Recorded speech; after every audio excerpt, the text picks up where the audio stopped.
Welcome to The Explainer. Today, we're going to tackle a really deep, kind of philosophical riddle. It comes from this incredible dialogue between a spiritual master and his student, and it all boils down to one single mind-bending question. Okay, just think about that for a second. Imagine a reality that is so total, so complete. There's absolutely nothing outside of it. No mirror to look in, no other to compare itself to. How could something like that ever become self-aware? It's a huge paradox, and we're going to unravel it together. So here's how we're going to break it down. First, we'll look at the paradox itself. Then we'll dive into this amazing metaphor of a screen and a movie. After that, we'll see how a thought becomes a thing, who we really are as the observer, and finally, what it all means for what the Source calls our glorious experience. All right, Section 1. Let's start with the heart of the problem. This paradox of self-awareness in a reality that is, well, everything. So the source material calls this singular reality all that is. Or in the original Vietnamese, tu tan, it is the totality of everything that exists. And because it is everything, the only thing it can possibly know for sure is that there's nothing else. So if you can't look outside of yourself, what do? Well, it means that all that is has to find a way to see itself from within. It has to somehow create its own points of reference just to experience what it is. But I mean, how on earth does it do that? And this is where things get really interesting.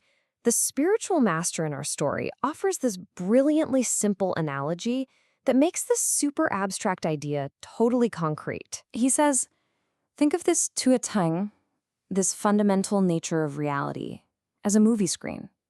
You know? It's the permanent, underlying foundation. It's always there, totally pure, and it never ever changes. And this is where it really clicks. On the one hand, you've got the movie. That's our lives, right? The pictures, the sounds, the feelings, all the drama. It's always in motion, always changing. But on the other hand, you have the screen itself. The movie is just the fleeting stuff, the phenomenon. The screen? That's reality itself. And this quote just nails it. When you're watching a movie, you see people, you see cars, you see places. But if you could ask the screen what it is, it would say, I'm not the character. I am the screen. The character is just a temporary pattern of light flickering on its surface. The substance of it all is always and only the screen. So, okay, if reality is the screen, how does the movie of our physical world actually get made? How does pure, raw potential turn into something you can actually touch and feel? Let's check out that process. The nature of this screen is described as hằng, or emptiness. Now hold on, because that word can be tricky. It doesn't mean nothingness, not at all. Think of it more like a field of pure, infinite potential. It's the blank canvas from which literally anything and everything can be painted into existence. Now, the text lays out this wild three-step process of creation. And it sounds an awful lot like quantum physics. It starts with just a single thought, like a little ripple of intention that shows up as a wave of pure energy. Then, the instant an observer is present, bam, that wave collapses into a particle. And as these particles pile up, they get denser and denser, and eventually they form the solid matter of our world. And the master, he just kind of sits back in total awe of this whole thing. You can just feel the wonder in his voice when he says this. From this so-called nothingness, this pure potential, a whole tangible universe is born. It's all an act of self-creation, coming from the inside out. Okay, so this brings us to the most important question of all. If an observer is what it takes to turn a thought into a thing, who or what is the observer? This is where this whole cosmic idea gets deeply personal. The text gives us this beautiful, kind of confusing little riddle to chew on. I am, yet I am not me. This little statement is the key to figuring out who we are in all of this. So here's the breakdown. There are two yous. There's the me you usually think of, your body, your personality, your feelings. That's the character in the movie. And it's always changing, right? Getting older, feeling happy one moment, sad the next. But then there's the unchanging I. That is your true nature, the du tang. It's the silent, observing screen that watches the movie of your life. It never gets older. It never changes. It just is. And get this, we're not just creating these little movies all by ourselves in our own heads. We are co-creating reality. The text calls this process karma.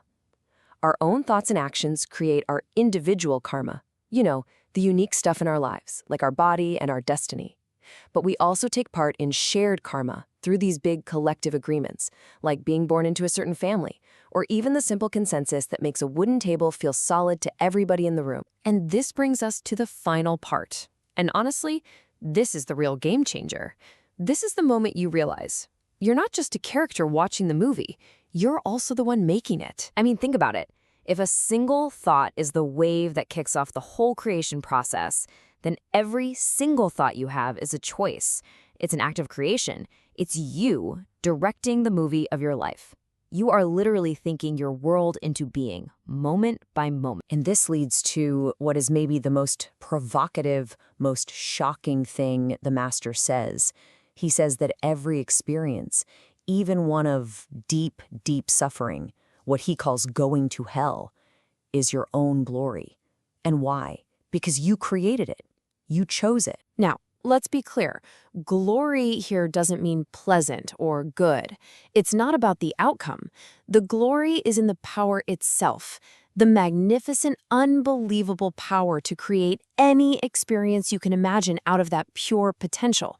That creative force itself is the glory, whether you use it to manifest a heaven or hell. So let's bring it all home. You are the screen. Your thoughts, they're the pixels forming the image. Your choices, you're the director, making the cuts that shape the plot. Your true nature is the unchanging source of it all. This means every single experience, good or bad, is your own magnificent, glorious creation. Your show. And that leaves us with one final, powerful question to carry with us. If every thought, every feeling, every single moment is a creative choice, what kind of reality, what kind of movie will you choose to create next?